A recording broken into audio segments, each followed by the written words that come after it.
All right, the drink we're about to make is called the Bottom Line. Go and fill up a mixing glass with ice and measure out 2 ounces of vodka.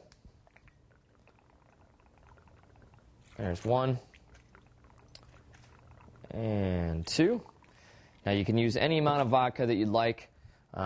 Don't have to do 2 ounces, totally up to you. Now we're going to give it a splash of lime juice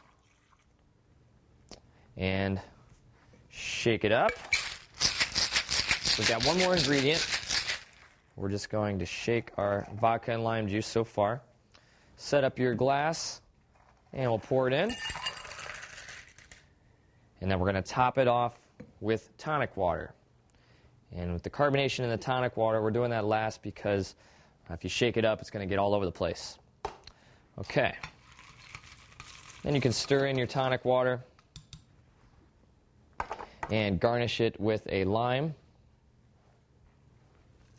Add a straw, and that is the bottom line. Bottoms up.